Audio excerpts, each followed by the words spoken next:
Hi, welcome back to my channel. This is the Mental Wellness channel with Waihiga. If you're new here, I hope that you stick around and take a listen to what I have to share. Today, I have a message for Brian, Chira, and to any alcoholic watching this video. My message is going to be straight to the point. If you struggle with alcohol addiction, if you struggle with alcoholism, if you struggle with drinking, this video is for you. I started drinking when I was 10. But I probably started drinking properly when I was 15 years old. And why I was so attracted to alcohol is because it took away the pain. It numbed every single thing. I felt like the real Waihiga could come out and play. It felt good to be tipsy, to be drunk. It felt really good. I was really uncomfortable sober. My difficulties in life have been being sober. I cannot manage life sober.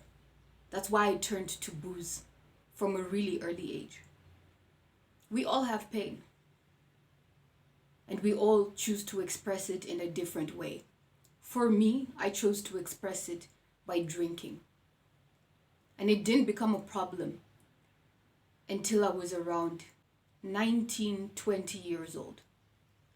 That's when I started noticing that if I didn't drink in the morning or if I didn't drink, my hands would shake.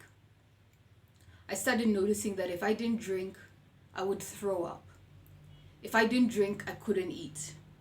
If I didn't drink, I was really lethargic. If I didn't drink, I didn't have a personality. I couldn't speak my mind. If I did not drink, I really was not myself. And staying sober became really hard. Going to school became really hard to do. Doing normal day-to-day things that everybody seems to be able to do without drinking became really hard for me to do.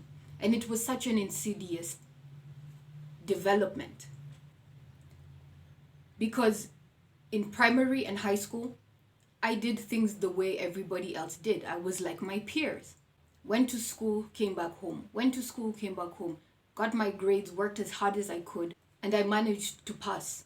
However, in university, that's when things really started going left for me.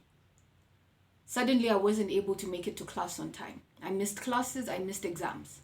And it all had to do with my drinking. To the point that I had to drop out of school. I dropped out of university in 2014. While the rest of my peers were graduating, I was in a ditch drinking a whole 750 ml of Blue Moon vodka. Straight from the bottle. Because to me, alcohol became my best friend. Alcohol did not talk back to me. Alcohol didn't beat me up. Alcohol didn't scream at me. Alcohol never judged me. Alcohol took away all my fears, all my troubles. It took away everything. It numbed me. But the consequences and the prices that I had to pay to remain drunk were becoming very high. It cost me my education. It cost me my self-respect, which I really didn't care at the time. I didn't. As long as I didn't have to feel, I was okay with it. I was okay with the trade-off. It was a really bad deal, but I was okay as long as I did not have to feel. And probably, Brian, what you're getting up to right now and what you're feeling and what you're doing is you probably feel invincible, like I did when I was drinking. It got to a point I didn't care who saw me drunk. I didn't care if my parents saw me drunk. I didn't care if lecturers saw me drunk on the streets. I didn't care if it was 7 a.m. and I was drinking. I did not care. I didn't care if I stayed in the same clothes for 7 days in a row. I didn't care if I showered or not. I didn't care how I had to get that alcohol. As long as I got it, I did not care. I lived, I breathed, I worshipped alcohol. I did not care. I did whatever it took to stay drunk. And I kept telling myself, we'll deal with it later. Today is for living. We'll deal with the consequences later. And later never came. Because every day was a new day to get drunk. Every day the mission was to get as drunk as possible and to stay as drunk and as numb as possible. But the day came eventually when that invincibility, when staying numb stopped working, when the alcohol stopped working, and I was in absolute shock. Now, every time I picked up a drink, I got more depressed. Now, drinking was making me depressed. Drinking was not making me happy anymore. In fact, it wasn't even taking the pain away. It was expounding the pain. And I chased, that's what heroin users call chasing the dragon. You know, the first high of taking heroin is really so euphoric. But then you spend the rest of your drug addicted life chasing the dragon, chasing that high, because it can never be as good as that first high. Alcohol worked for me for a while, a couple of years. It made me very happy. That's why I drank as much as I drank for many years. And then the day it stopped working, which I can honestly thinking back is probably in 2013. Alcohol stopped making me happy. I chased that dragon till 2017. I mean, I chased it because alcohol had always worked. Why was it not working now? So every time I picked up a drink, I expected that it would make me happy. And instead, it made me upset, it got me suicidal, and it got me really depressed. And now, the jovial, happy Waihiga wasn't coming out to play anymore. It was drama, chaos, anger, animosity. It was emotions, it was crying. That's who was coming out when I drank. Sloppy drunk, desperation. That's who came out when I started to drink. But by the time the dependency upon alcohol had already been formed. So now physically, I'm dependent on alcohol. So I needed to eat. I needed to sleep. I needed to function. And towards the end of my drinking, I was drinking not even just to feel happy. I was drinking to function. Happiness was gone. I was just drinking to function, drinking to stand up, drinking to walk, drinking so my hands don't shake. That's the point it reached. And I had no hope for my life.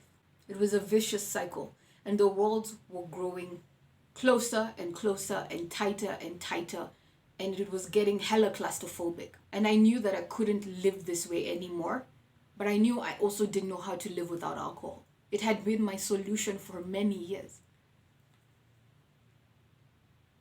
So when people looked at me and they judged me and they told me, your problem is drinking, you just need to stop drinking, I used to shut off my ears and say, don't you understand, this is my best friend, this is my solution.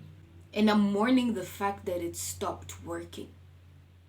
And until I find something else that works just as good as the alcohol does, I'm going to be drinking.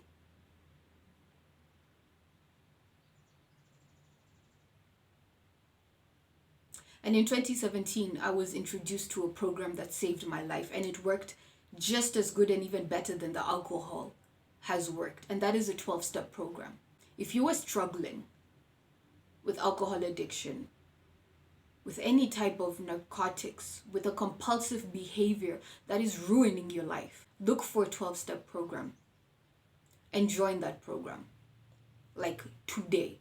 Like pause this video and look for a 12-step meeting.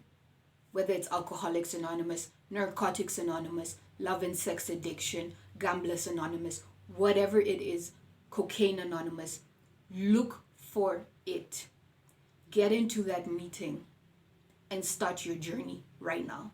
So all I'm suggesting to you, Brian, is that the headlines have been really disturbing to see the past 6 months. All the controversy, all the things that are happening on TikTok, on Instagram. And it's clear that things are deteriorating, for you. Your life is becoming unmanageable. And I'm not saying this in a judgmental way at all. I'm saying this as someone who lived the life of an active addict. It gets out of control and you don't know what to do.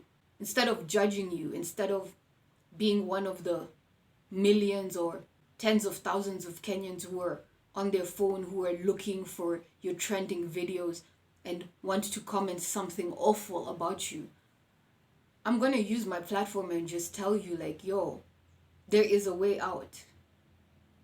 There is a way out. But sobriety is hard work, and nobody can do this work for you. So you have two options right now. Two options. Continue the way you've been doing. Just continue. And trust me, things are not going to get better. You're heading for death. Continue the way you've been continuing. And in the big book of Alcoholics Anonymous, we talk about institutions, jails, death. That's 3 places where we go as an alcoholic in active addiction. Or surrender and come join us in this fellowship where we help to keep each other sober one day at a time. The choice is up to you. Every alcoholic that I know has had to make that decision. Keep going to the very bitter ends and die an alcoholic death, because that's where you're heading. Or choose to surrender now. Admit that the alcohol is not the solution anymore. Admit that this is crazy. I can't do this anymore. I need help. I need a new way to live. That's all. That's all. Get into a 12-step meeting. It doesn't even require you to stop drinking. It doesn't require nothing. Just get into a meeting. And to all my fellow alcoholics out there who are struggling, you think this disease is a joke. This disease is not a joke. I'm 6 years sober by the grace of God. You know, my viewers or people who see me in real life often think that I'm sober because I've made the choice to be sober. I didn't make the choice to be sober. God is the one that keeps me sober every single morning. Every single day that I have clean is because of the grace of God. I don't decide to be sober. I'm an alcoholic to the core. Like, I am one drink away from acting out. I'm one drink away from being that person that you guys are laughing at and talking about on these internet streets. I am that person. I am one drink away. Don't let the composure fool you. This is because of God. Anything good that you see in me is because of God and because of a 12-step program. Sobriety is hard work. And I work on it every single day. That's my part. That's what I do. And somehow in exchange, God grants me sobriety. And it's not like a trade-off, like you do this and then you'll get that. There's some days that I believe I don't deserve to be sober. There's some days I literally do nothing. But I'm still granted grace and sobriety. And there are other days that I work my butt off. So it's a process. But how do you think I got to 6 years sober? One day at a time. 1 hour at a time. Surrendering that I admit that I am an alcoholic and my life is unmanageable. My life is no longer my concern. My life belongs to God and He is the one that manages it. When I manage my life, I drink. That's the best I can do. So I hope that this message resonated with you. To Brian Chira and to anybody that is struggling with drinking, with alcohol addiction, with any type of addiction, please find a 12-step program and make your way into the rooms of this fellowship. Until the next video, guys.